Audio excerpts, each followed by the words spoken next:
Srinivas Gosla, Dr. Srinivas Gosla.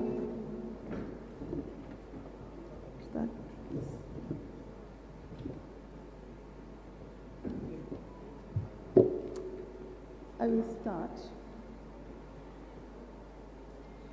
Okay, thank you for being here. This panel is essentially about how can AI and DeepTech help us all achieve the goals of Swarna Andhra Vision 2047. And because this is a very large panel, I'm going to stand so I can see all your faces. I'm going to start with you, Dr. Srinivas. The first one, Dr. Srinivas. We have two, okay, for all of you, we have two Dr. Srinivases and two Dr. Sanjays. So this is going to be a fun panel.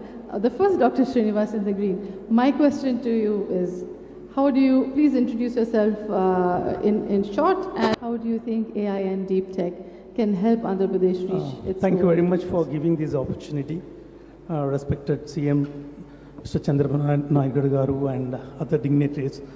Yeah, AI is definitely the major tool that's going to play a role in healthcare. But the main thing, we need to use the AI, especially in a program called REACH. It should be very effective in the rural effective comprehensive healthcare. Now, this has to play a role based on the sustainable healthcare, a consistentable healthcare, a deliverable healthcare, and most important, in a transparency way. Now, how it works exactly is, it should create a blended financing model where the patient needs to be looked upon as a deliverability for care in a possible way where there is no finances involved. For that, we always recommend a model called no cost, low cost, high cost. It's a different levels of organizational aspect based upon the schemes that are available from the government, which should be very much delivered. Now, for that, we need to be able to identify an issue. It could be a micro issue or a macro issue. Now, taking a micro issue, it could be a single focused agenda of a disorder. For an example, coming from Hyderabad, the GSR hospital, we deal with a specialized aspect called the Center of Excellency for Craniofacial Anomalies. For the last 30 years, we have delivered care for the state of Andhra Pradesh for more than 40,000 patients. We started this way back in 2001, where we used the Janmabhoomi project, and at that time we had a wonderful secretary, Mr. Parida, where he could identify in the census the incidence of these facial deformities where the children are born without nose, without eyes, without ears, without lips, or some sort of deformity. Then we had an incidence. Now, this was in 2001. But now, if we exploited that same incidence, we have it more than in 5 folds. Now, what exactly we can do is, using this incidence, now going back to reaching to the care at the primary level. Now, using the AI, we already come up to what you call as a predictional outcomes.